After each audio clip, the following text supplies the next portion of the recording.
The next part, and this is for your homework, is to take notes on another intellectual movement called the Scientific Revolution.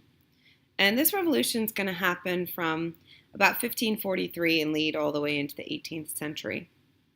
And it's going to coexist with a lot of other movements that are going on. But this is specifically for you to just get some important names of some scientific thinkers at the time. So the scientific revolution is going to start in Northern Europe around 1600, and it's the result of the new way of thinking that's been happening from the Renaissance and the Reformation. The same thing, using reason and logic instead of just accepting what's being taught to you. So we're going to begin with looking at astronomy, mostly, and then it's going to move a little bit more towards physics. People are going to be studying and questioning some classical thinkers, where they write in their hypotheses and their data and their conclusions. It's going to lay the groundwork for a lot of modern science. You're going to recognize a lot of these names. There was an emphasis on using reason and logic and systematic observation of nature to understand things. For example, one of these thinkers is trying to figure out how blood flows, and he's literally going to look at the arms of men whose arms have been cut off in war to see where the blood is spurting out. So observation is huge at this time for science. We're going to see the formulation of the scientific method, expansion of scientific knowledge, challenging prevailing ideas that were spread by the church, by Aristotle, etc. Example is the concept of geocentrism was still being taught at the time, where the Earth was in the center of the universe. And that is going to be questioned by a lot of these scientific astronomers. We see a lot of it started not only in China, but also by a lot of Arabs and a lot of the regions in the Middle East. An example of this from time period 3 is there was a Persian scientist, Ibn Sina, who is known for being one of the leading doctors and sending out a medical textbook through the Middle East and Europe. And he's going to be a big influence for the European scientific revolution. The first major European scientist that you need to know is named Nicholas Copernicus. Copernicus is famous for questioning the geocentric theory. And what he's going to do is he is going to say, you know what? The sun is not, or the earth is not the center of the universe. It's actually the sun that's the center of the universe. And he coins this as heliocentric or heliocentrism. He reasons, or he believes, that the stars, the earth, and other planets revolve around the sun. So he's going to publish or preach this heliocentric theory where the sun was the center of the universe. He begins this tradition for scientists to question traditional thought. He is actually not going to publish his findings until he dies due to fear of rejection from other scholars and of the church. He's afraid of what the church is going to do because he's questioning an old church teaching. So he actually orders his findings to be published when he dies so that he does not get in trouble. And his findings are going to contradict a lot of religious views. But what they're going to do is they're going to inspire others to start carrying on and testing a lot of his theories. A lot of historians say he may have copied ideas from the Chinese or Arab scholars, and that could be true. But in terms of the SOL and the AP test, you're going to have Copernicus as the person who's setting up heliocentrism. One person who's going to take on his logic and his reason and his findings and test it is named Johann Kepler. Kepler comes from a poor family, earns a scholarship to go to school, so he's educated in Europe. He is going to focus more on the orbits, the elliptical orbits of planets revolving around the sun. And until Kepler, it's a common belief that, it was a common belief that they're orbiting around the Earth. That was disproved.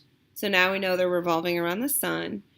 And they were seen almost as circular, but what he's going to say is, you know what? They almost are going into oval shapes. So he is the first scientist to lay out the idea of elliptical orbits of planets around the sun. And he's going to help prove this mathematically. He's going to prove the idea of heliocentrism mathematically. And so we now see that Kepler is going to prove that Copernicus was right. And Kepler is going to promote the idea of elliptical orbits. The next scientist is going to even further push these ideas, further confirm these ideas. His name was Galileo Galilei. He's a professor in Florence. He's going to study ideas of Aristotle.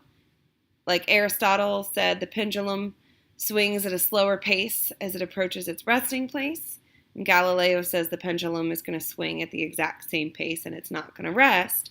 Aristotle said heavy objects fall faster than lighter ones, and Galileo is going to say, nope, all falling objects accelerate at a predictable rate. So he's going to not only just be influential in astronomy, but also in physics. But what he's going to do for astronomy is he's going to build an advanced telescope, use it to confirm a lot of what Copernicus and Kepler said. He's going to discover that certain planets have craters, mountains, spots. He's going to write and document all of these things, and he's going to expand on all of these different things that have already been published. But he takes it a little bit too far for the church. So he's actually condemned by the church for questioning so much of their teachings. And he feels intimidated under the Inquisition. So they force him to withdraw his findings or be put to death. And he actually agrees to withdraw some of his findings so that he's not put to death. And what they do is they put him under house arrest. But while he's under house arrest, he's still allowed to study astronomy. So luckily we have a lot of his works. Our next thinker is Francis Bacon. Francis Bacon is going to be the leader in the scientific method. So he states that scientific knowledge is based on sensory experiencing something, touching them, seeing it. And so he believes that you need to observe things in nature to understand how they work, and he's going to help lead to the scientific method being used. You ask a question based on something you've observed. You develop a hypothesis or an assumption based on that observation. You test it, you collect data, and then you interpret that data to draw a conclusion. Your conclusion might support your hypothesis, it might not. So Francis Bacon is famous for creating the scientific method. One of my favorite scientists at the time was a physician who was trying to discover how blood circulated through the body. His name was William Harvey. He was very English. He even went on some battlefields going on when there was an English Civil War and would study the bodies of those who had died or had something amputated so he can see what blood flow is going on in their bodies. He described the functions of blood vessels and the routes that they went in within the body. He identified the role of the heart as the central pumping system, all the valves that were in the heart, where all the valves were intaking blood and blood was going out. And he's going to study those bodies from the English Civil War. But it gives people more of an idea of anatomy than they had ever before, and of blood vessels and the heart. Robert Boyle is someone who's going to be experimenting with chemistry, one of the first chemists. He is going to make findings that eventually become known as Boyle's Law. The volume of a gas is decreased and the pressure increases proportionally. So if you like chemistry, this is someone who you can thank for chemistry. And then one of our last famous scientists is Isaac Newton, who I'm sure you all know. Isaac Newton is going to publish several books. He's going to study calculus, and his main contribution to the scientific revolution was laws of motion or laws of gravity. So he's going to find that the same force ruled the motions of the planets and all matter on Earth and in space, and that's what creates those orbits around the sun. And there's the famous story of him sitting under the tree and an apple falling on his head, and that's how he starts thinking about gravity. Some opposition to the church. There was a lot of opposition to the church because a lot of people saw their findings as heresy or being heretics against the Catholic Church. However, Pope Gregory is going to use their findings to develop a new calendar that's still used today, and it's based on the orbits and all of those things that were contributed in the scientific revolution. And although banned by the church, these ideas are going to spread very quickly through printed books because of the printing press.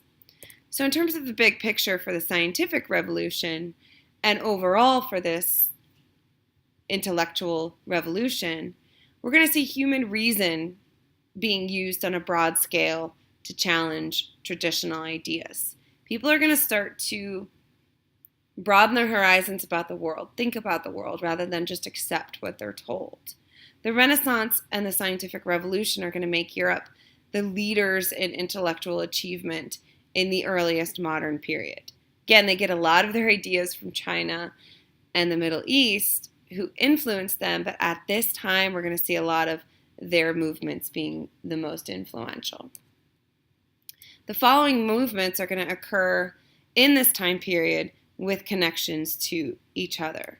We see the Renaissance spurring this new individual thought, exploration, going out into the new world, figuring out what's out there, using science to get there, bringing new products back to Europe to explore them.